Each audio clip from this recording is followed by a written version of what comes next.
श्रद्धालु भक्तवृन्द, आज पनि हामी श्री सुस्तानी माताको व्रत कथा श्रवण गराउनका लागि आइसकेका छौँ। सबैले आफ्नो मनलाई एकचित्त बनाएर श्री सुस्तानी माताको श्री चरणलाई ध्यान गर्नुहोला। ओम एं ब्रह्मा वरुणेन्द्र रुद्र मरुतस्तु नमन्ति दिव्यैस्तवैर् वेदैः साङ्गपदक्रमोपनिषदैर्गायन्ति यं सामगा ध्यानावस्थित तद्गतेन मनसा पश्यन्ति यं योगिनो यस्यान्तं न विदुः सुरासुरगणा देवाय तस्मै नमः। श्रीमच्चन्दन चर्चितो जलबपु शुक्लाम्बरा मल्लिका मालालङ्कृत कुण्डला प्रविलसन् मुक्तावली शोभिता सर्वज्ञान निदान पुस्तकधरा रुद्राक्षमालाकरा वाग्देवी वदनाम्बुजे वसतु मे त्रैलोक्यमादाचिरम् मुखं करोति वाचालं पङ्गुं लङ्घयति गिरिं यत्कृपातमहं वन्दे परमानन्दमाधवम्। ॐ नमो भगवते तस्मै व्यासाय मित तेजसे यस्य प्रसादात् वक्ष्यामि नारायण कथामिमाम्। नारायणं नमस्कृत्य नरं चैव नरोत्तमं देवीं सरस्वतीं व्यासं ततो जयमुदीरयेत्। ओम अस्मद्गुरुभ्यो नमः। श्री सुस्तानी देवी नमः। बोलिए श्री सुस्तानी माता को जय होस्। आज हामी 21औं अध्याय श्रवण गर्दैछौँ। सबैले आफ्नो मनलाई एकचित्त बनाएर श्रवण गर्नुहोला। कुमारजी आज्ञा गर्नुहुन्छ, हे अगस्त्य मुनि। त्यसपछि भिक्षु रूप महादेवको श्राप पाए कि गोमा चिन्तित भएर रुन लागे। केही बेरमा नारायणी गंगा स्नान गर्न गएका माता पिता हरिहरको पूजा गरी सुवर्ण आदि अनेक द्रव्य दान गरे घरमा आए अनि गोपाललाई रोइरहेको देखेर हे गोमा किन रोएकी, के भयो अनि सोधे। तब गोमा भनिन्, हे माता पिता हजुरहरू नारायणी गंगा स्नान गर्न गएपछि म अक्षता केलाइरहेकी थिएँ। अकस्मात एउटा भिक्षुक आएर भिक्षा मागे। म अक्षता केलाइसकेर भिक्षा दिन्छु भनी एकछिन पर्खाएँ अनि अक्षता केलाइसकेर भिक्षा दिन गएँ। तब ती भिक्षुकले, हे ब्राह्मणी, यति बेर पर्खाए अहिले भिक्षा दिन आइस, त्यो भिक्षा लिन्न मन दिने भए तेरा बाबाको पूजा गर्ने तैले केलाइराखेको अक्षता भिक्षा दे भने अनि मैले लिने भए यो भिक्षा देऊ, नलिने भए अक्षता त म दिन सक्दिनँ भने। भिक्षुक रिसाए, हे ब्राह्मण, तैले अहंकार गरेर मलाई भिक्षा दिनस्। अब म तँलाई श्राप दिन्छु। त 7 वर्षकी हुँदा 70 वर्षको बुढोसित तेरो विवाह होस्। फेरि तेरो माता पिताले ठुलो कष्ट सही सिद्धि विनायकको सेवा गरेर पाएको सबै सम्पत्ति नाश होस्। फेरि तँलाई पनि अनेक थरीका कष्ट आइपरुन्। फेरि तेरो माता पिता पनि चाँडै नै मरिजाउन् यति भनी डमरू बजाएर श्राप दिए भने सारा वृत्तान्त सुनाइन्। छोरीको त्यस्तो वचन सुने शिवटले भने, गोमा ती भिक्षुक श्री महादेव हुन् र तिनको श्राप लाग्छ कि लाग्दैन। ती भिक्षुकले त्यति भने भन्दैमा रुनु पर्दैन, नरोइ भनी बुझाए। त्यसपछि गोमा 6 वर्षकी भइन् र श्रीभट्ट ब्राह्मणले आफ्नै स्त्रीसित सल्लाह गरी गोमा कन्यादान दिन भने अनेक स्थानमा ब्राह्मण केटो खोज्न पठाए। तर जगदीश्वर महादेवको श्राप दिएको हुनाले कुनै पनि योग्य ब्राह्मण केटो पाउन सकेनन् र श्रीभट्टले आफै पनि सकेसम्म खोजी गरे तर खोजे जस्तो वर पाउन सकेनन्। अनि नारायण गंगामा स्नान गर्न लागेका ब्राह्मणहरूलाई पनि हेरे तर त्यहाँ पनि आफूले खोजे जस्तो वर पाएनन् र हार मानी घर फर्कन लाग्दा कान नसुन्ने कुप्रो डेढो आँखी भुइँ गइलो र जोरिएको केससितै फुलेको दारा निस्केको कालो मुखबाट तररेल चुइने 70 वर्षको उमेरको शिलासन गरेर सन्ध्या गरिरहेको बसेका शिववर्मा नाम गरेका वृद्ध ब्राह्मणलाई देखेर निकै बेरसम्म तिनीलाई हेरिरहे। शिववर्माले सन्ध्या सकेर, तिमी को हौ, कहाँबाट आयो, मलाई किन धेरै बेरसम्म हेरिरह्यो भनी सोधे। अनि श्रीभट्टले भने, म शिवभट्ट नामको ब्राह्मण हो, मेरो घरमा एउटी कन्या छ, त्यसैको विवाह गर्न भने ब्राह्मण खोज्दै हिँडेको, तर भने जस्तो केटो कहीँ पाउन सकिन र घर जान लागेको हुँ। यहाँ तिमीलाई देखेर हेरेको हौ, तिमी को हौ। यति शिवभट्टले भनेको सुनि शिववर्मा भन्दछन्, म शिववर्मा नाम गरेको ब्राह्मण हो, 16 वर्षको उमेरदेखि कसैले कन्यादान दिए लिन भनेर हिँडेको हौ। मलाई कन्यादान दिने आजसम्म कोही मिलेन। आज मेरो सौभाग्यले तिमीलाई भेटे। ईश्वरको कृपाले हामी दुवैको काम बन्ने भयो। हे पिता, म माथि कृपा गरी ती कन्या मलाई देऊ। सहस्र बिन्ती छ, ब्राह्मण भएर मेरो यो उमेर भयो र पनि अझसम्म विवाह भएको छैन। अब तिमीले कृपा गरे कन्यादान पाउने चाहिँ। शिववर्माका कुरा सुनि शिवभट्ट भन्दछन्, शिववर्मा, यस्तो उमेरका तिमीलाई मेरी बालक बुद्धि कसरी दिने। फेरि तिमी यस्ता कुरूपलाई कामदेव कि स्त्री रति जस्तै मेरी कन्या अयोग्य छ। यति सुनेर शिववर्मा भन्न लागे, शिवभट्ट, त्यसो नभन, ती कन्यादान मलाई देऊ। तिमीले कन्यादान नदिए हत्या गरेर मर्नेछु। शिववर्माको त्यस्ता कुरा सुनि शिवभट्टले मनमा नै विचार गर्दछन्, त्यसको कर्म त्यस्तै लेखेको रहेछ। म के गर्न सक्दछु। उस दिन श्राप दिने भिक्षुक रूप श्री महादेव नै रहेछन्। उनको श्राप उल्लङ्घन गर्न को सक्ला? इन्द्र जस्ताले सकेनन्, रावणले पनि सकेनथ्यो भने म जस्ताले कसरी सक्ने? यस्तो विचार गरी मनमा व्याकुल भएर पनि ती शिववर्मालाई साथै लिई घर गए। सती ब्राह्मणले शिववर्मालाई साथमा लिएर आफ्ना स्वामी घर आएको देखेर प्रसन्न भए। त्यो कसलाई डाकेर ल्याउनु भयो भनी सोधिन् र शिवभट्ट भन्दछन्, सती यी शिववर्मा नाम ब्राह्मण हुन्। गोमा कन्यादान दिन वर खोज्दै हिँडेको कहीँ पाउन सकेन र घर आउन लाग्दा यिनीहरूले गंगा किनारमा बसेर सन्ध्या गर्न लागेका रहेछन्। मलाई आएको देखेर सन्ध्या गरिसके तिमी को कहाँबाट आयो भनी सोधे। मैले मेरो घरमा एउटी कन्या छ, कन्यादान दिन ब्राह्मण खोजी हिँडेको कहीँ पाउन सकिन र घर जान लागेको हुँ भने। फेरि तिमी को हो भनेर सोधे र यिनीले म पनि ब्राह्मण हुँ, 16 वर्षदेखि उमेरदेखि कसैले कन्यादान लिन भनी हिँडेको, दिए कन्यादान लिन भनी हिँडेको, मलाई कन्यादान दिने कोही भएनन्। आज मेरो भाग्यले तिमीलाई भेटे, तिमीले पुत्री आज मलाई कन्यादान देऊ भने। अनि मैले शिववर्मा यस्ता उमेरका तिमीलाई मेरी बालक पुत्री कसरी दिने? फेरि तिमी यस्ता कुरूपलाई कामदेवकी पत्नी रति जस्तै मेरी कन्या अयोग्य छ, यस्ता कुरा नगर भने। अनि यिनले त्यसो आज्ञा नगर, ती कन्या मलाई देऊ, नदिए हत्या गर्नेछु भनी साथ लागेर आए। यो अनर्थ हुन लाग्यो। अब गोमा कन्यादान दिउँ कि ब्राह्मण हत्या ल्याउँ? आफ्ना स्वामीको यस्ता कुरा सुनि सती भन्दछन्, स्वामी यस्तो कुरा नगर। त्यो कस्तो भने बुढो कान नसुन्ने, डेरो कैला आँखा भएको, दारा निस्केका आँखी भाउ, जोरिएको केस पाकेको, र्याल चुहाउने र कालो यस्तालाई मध्याह्न कालका सूर्य झैं चेज र पूर्णचन्द्र जस्तै मुख भएकी, हात्तीको सुँड जस्तै हात पाउ भएकी, बाघको जस्तै कम्मर भएकी तथा सावित्री जस्तै पहिल तला भएकी, सुवर्ण जस्तो शरीर र राजहंसको जस्तै हिडाई भएकी, अमृत झैं मिठो नरम बाणी भएकी मेरी पुत्री त्यस्तालाई कसरी दिउँ? कसैले कन्यादान दिएन भने जति हत्या गरेर मर्नेछन्। के त्यो हत्या हामीलाई लाग्दछ? कदाचित तपाईलाई त्यस कुराको डर छ भने त्यो हत्या गरी मरोस्, त्यो पाप म आफ्नो कपालमा थाप्नेछु। त्यसै घुर्कीका डराउनु पर्दैन। त्यसलाई त 1000 ब्रह्म हत्या लागे पनि म मेरी बालक छोरी दिने छैन। पृथ्वीमा अरूको योग्य ब्राह्मण केटो छैन कि क्या हो? तपाईले खोज्न नसके म आफै गएर खोजी ल्याउली।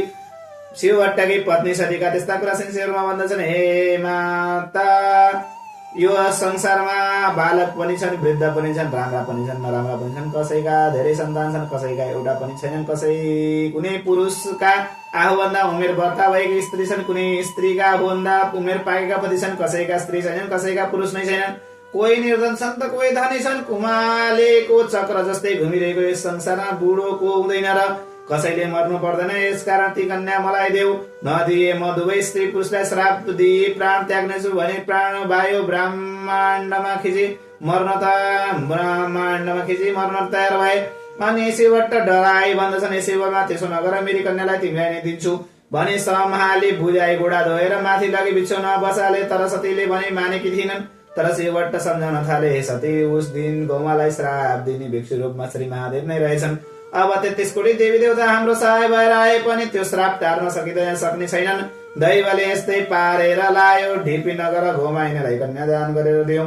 सामग्री तयार पार भने पतिको त्यस्ता कुरा सुनि सती मनमा चिन्ता र तर्क गर्न लागिन्। हेर, यो के आश्चर्य! बालक र बुढाको विवाह देख्नु पर्यो। निर्विवेकी विधाताले मेरी छोरीको भाग्यमा कस्तो लेखिदिएका रहेछन्। नुहारण गर्दा सबै ब्राह्मणहरूले यी बालिका भाग्यमानी हुनेछन् र सम्पूर्ण लोकले मान्नेछन् भनेका थिए, त्यो पनि मिथ्या भयो। हामीले सकेसम्म सबैको भलै नै गरेका हौं। आज कुन पापले यस्तो भयो? मेरी पुत्रीलाई श्राप दिने श्री महादेव नै रहेछन्। यस बालकले के जान्दथे र श्राप दिएका होलान् भन्दै साह्रै रुन लागिन्। र शिवभट्टले भन्दछन्, यसरी नरौ, दैवको सामु कसैको बल पुग्दैन। दैवले आफ्नो इच्छा अनुसार सबै काम गर्दछ। अनि शिव शर्मालाई खानपिन दिई सुत्ने स्थान खटाइदेऊ, विस्माद नगर। यति आफ्ना स्वामीले भनेपछि सतीले अनेक उपचार तयार पारी खाना दिइन्। शिवशर्मा सुत्न गएपछि सतीले छोरी गोमालाई डाकेर काखमा राखी बुद्धिपूर्वक भन्न लाने, हे गोमा, तेरो विवाह हुन लाग्यो। तेरा पिताले ती वृद्ध ब्राह्मणलाई दिन आँटे, किनकि उस दिन तँलाई श्राप दिने भिक्षु रूप श्री महादेव नै रहेछन्। तँलाई त्यो श्राप लाग्यो, हामीलाई दोषी नठानेस् र त पनि चिन्ता नगरेस्। तेरो कर्मले पारी ल्याएको कुरा अन्यथा गर्न सकसको सामर्थ्य छ। हे गौमा भनी आँखाबाट बलिन्द्र आँसुका धारा बगाई ठुलो सोच्नले काखमा राखिन्। यदि आफ्नै माताको वचन सुनि गौमा भन्न लागिन्, हे माता, यसमा तपाईँहरूले केही दोष छैन, मेरो भाग्यमा यस्तै लेखेको रहेछ। फेरि महादेवको श्राप लङ्घन गर्न को सक्ला? मैले अहंकार भिक्षुरूप महादेवको अनादर गरे, अहंकारले भिक्षुरूप महादेवको अनादर गरे र त्यसको फल पनि पाए। जो मनुष्य भिक्षा माग्न आएका भिक्षुकलाई भिक्षा नदिई अनादर गरी पठाउला, त्यसको यस लोकमा र परलोकमा पनि सुख पाउने छैन। फेरि जसले भिक्षा माग्न आएका भिक्षुलाई अनादर गरी भिक्षा दिई पठाउला, त्यसको यस लोक र परलोकमा पनि सुख सन्तोष पाउला। हे माता, सन्देह गर्नु व्यर्थ छ। बुढो भए पनि, लङ्गडो भए पनि, दरिद्र भए पनि, अथवा रोगी भए पनि, पापी भए पनि, क्रोधी भए पनि मलाई दैवले पारी ल्यायो।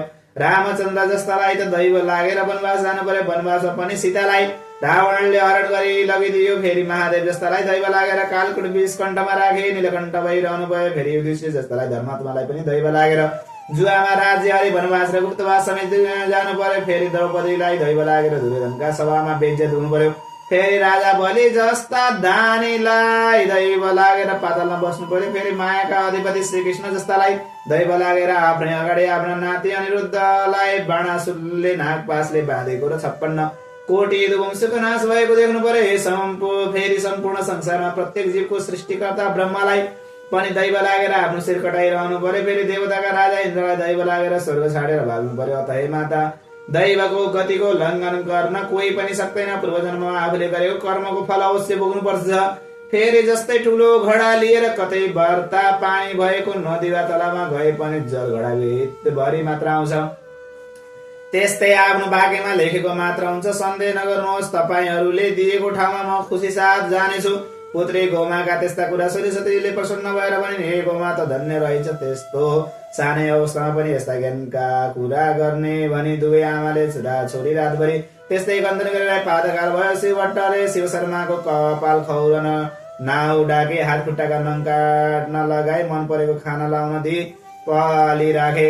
शिव शर्मा पनि मन परेको खाना लाउन पाए, हृष्टपुष्ट भई मोटाए। त्यसपछि शिव शर्माले लग्न ठहराई कन्यादानका सामग्री तयार पारे। अनेक मङ्गल यात्रा गरेर आफ्नो मर्यादा अनुसार गौमालाई हिरा मोती मणिमाणिक आदि रत्न र वस्त्र अलङ्कार पहिराई। शिव शर्मा ब्राह्मणकुललाई गौमा कन्यादान दिए। गौमाले फूलको माला लिई शिव शर्मालाई पहिराइन् र प्रणाम गरिन्। कन्यादान सकिएपछि अन्य ब्राह्मणहरूलाई श्रद्धा साथ भोजन दक्षिणा दिए। सबैजना आफ्ना घर गए। गौमाले आफ्ना स्वामी शिव शर्मालाई प्रीतिपूर्वक सेवा टहल गरेर राखिदिई भइन्। फेरि कुमारजी आगे गर्नुहुन्छ, हे यस्तै पनि यस्तै प्रकारले जब त्यहाँ बसेको निकै वर्ष बितिसक्यो, तब एक दिन शिव शर्माले आफू हृष्ट पुष्ट भएको देखेर घर सम्झी अब यहाँ कति बस्ने, बरु घर जानु पर्यो भन्ने विचार गरी शिवभट्ट र सतीका नजिकै गए भने, हे माता, हे पिता, तपाईहरूको कृपाले कन्यादान पाए, म कृतार्थ भए। म यहाँ आएको धेरै दिन भयो, घरमा हेरचाह गर्ने कोही छैन। आज्ञा दिए घर जाने थिए। जुवाईको यस्ता कुरा सुनि शिवभट्ट भन्दछन्, हे जुवाई, यो पनि तिम्रै घर हो, हाम्रो पोको छ र हामी पनि तिम्रै हौ, सम्पत्ति पनि तिम्रै हो, अत जान्छु नभन। त्यति सुनेर शिव शर्मा भन्दछन्, हे पिता, एकपल्ट जान देऊ, नरौका घरको हेर विचार गरेर बरु म छिट्टै आउनेछु। मेरो पनि को छ र माता पिता सबै तिमी, इष्ट मित्र पनि तिमी, हितु पनि तिमी, गुरु र देवता पनि तिमी। मन परेको खाना लाउन दिई पाल्ने यस्ता तिमीलाई छाडेर म कहाँ जान सक्दछु? यदि आफ्ना स्वामीले पितासित कुरा गरेको सुनि गौमा ब्राह्मणले भनिन्, हे स्वामी, कहीँ पनि जाने मन नगर, तिमी जाने भयो मलाई पनि साथै लैजाऊ, अन्यथा म जान दिने छैन। तिमी बिना म कसरी बस्न सक्नेछु? यति गौमाले भनेको सुनि शिव शर्मा भन्दछन्, हे स्त्री, तिम्रो बाल अवस्था छ, मसित जान सक्दैनौ, किनभने हाम्रो घर धेरै टाढा छ, पहाड चढ्नु पर्दछ र अनेक दिन वनमा बास बस्नु पर्दछ। फेरि वनमा अनेक जन्तुको डर हुन्छ। तिमी आफ्नो इच्छामा बसेकी, घरबाट कहिले ननिस्केकी, शीत ताप भोक प्यासले कष्ट पाउले। फेरि मेरो वृद्ध अवस्था छ, बाटोमा कसैले दगा गरिदिए तिमीलाई हरण गरेर लैजाला। यस कारण तिमी यही बस, म घर गई खबर बुझेर छिट्टै फर्किनेछु। 2 महिना जतिमा आइपुग्नेछु। 2 महिना भनेको त कति हो र? यति आफ्ना स्वामी शिव शर्माले भनेको सुनि गौमा ब्राह्मणले भन्दछन्, हे स्वामी, तिमी 2 महिना भन्दछौ, म तिमी नभई 2 घडी पनि बस्न सक्दिन। फेरि शीता भोगले कष्ट पाउली, पर्वत चढ्नु पर्छ, वनवास मर्नु पर्छ, नाना जन्तुको डर हुन्छ पनि भन्यो। तिमीले दुःख पाए म पनि दुःख पाउनेछु। जुन गति तिम्रो हो उही गति मेरो। कस्तै भए पनि तिमीलाई पठाएर म यहाँ बस्न तयार छैन। यदि मलाई छोडेर गयो भने म हत्या गरी मर्नेछु। यति गोमाले भनेको छैन। शिव शर्माले उसो भए तिम्रा माता पितासँग विदा भएर आऊ भन्यो अनि गोमा माता पिता कहाँ गएर भने हे माता हे पिता म पनि मेरा पति स्वामीसित जान्छु, विदा दिनुहोस्। छोरीको त्यस्तो वचन सुनि शिव भट्ट र सतीले भने हे पुत्री जान्छु नभन, किनभने हाम्रो वृद्ध अवस्था भयो। छोरो भने पनि छोरी भने पनि त एउटै होस्, त पनि नभए हामीलाई औँसीको राज जस्तै हुनेछ। राम र सीता नहुँदा राजा दशरथको प्राण गए जस्तै हाम्रो पनि हुनेछ। हाम्रो सेवा र सम्पत्तिको सुरक्षा गरेर यहीँ बस, तेरो स्वामीलाई जान दे, ऊ पनि 2 महिनामा आउँछु भन्दैछन्। यति माता पिताको वचन सुनि गोमा ब्रह्मणी भन्दैछन् हे माता पिता, नारी जातिको निम्ति सम्पूर्ण तीर्थ व्रत दान धर्म त्यसका पुरुष नै हुन्छ। सम्पूर्ण शास्त्र पुराण तपाईहरूले हेर्नु नै भएको छ। म के भनौँ, पुरुष भएसम्म नारीको कुनै तीर्थ व्रत दान धर्म गर्नु पर्दैन। नारीले आफ्ना पुरुषलाई रिसाएर हेरे डेरी हुन्छ, पतिसित द्रोह गरे गोही हुन्छ, पुरुषको वचन नमाने पापिनी हुन्छ, लोग्नेदेखि लुकाएर खाए कुकुर्नी हुन्छ। यसै कारण मलाई नरोगी साथै जाने बिदा दिनुहोस्। विशेष मेरा पुरुष वृद्ध छन्, बाटोमा म नभए तिनको रक्षा को गर्ला। फेरि संसारमा कसैको पनि बढेका छोरी माइत बस्दैनन्, बरु फेरि चाँडै आउनेछु। यति गोमाले भनेपछि भट्ट र सतीले भने हे गोमा, त्यसो भए हामी के भनौँ, जा भने आँखाबाट आँसु बगाई नाना वस्त्र अलङ्कार बनाए प्रशस्त सम्पत्ति समेत दिएर डोलीमा बसाले नगरको बाहिरसम्म पुर्याउन गए। बाटोमा राम्ररी लैजानु भने डोलीहरूलाई हराएर शिवभट्टले गोमासित भने हामीलाई नबिर्सी चाँडै आउनु। गोमाका साथीहरूले पनि त्यसै भने अनेक गोमा डोलीबाट उर्ले बाबामाहरूलाई प्रणाम गरे। सबै साथीहरूलाई पनि बस है भनेर सबैसित विदा भए। फेरि डोली चढेर त्यहाँबाट हिँड्दै भए। स्वस्ति श्री स्कन्द पुराणे केदार खण्डे माघ माधमे कुमार संवादे श्री सुस्ताने परमेश्वरी अवधकथायां गोमा विवाह वर्णनम नाम 1विंशोऽध्याय। हरि हरे नमः। श्री उमा शंकर भगवान को जय हो, श्री सुस्तानी माता को जय हो।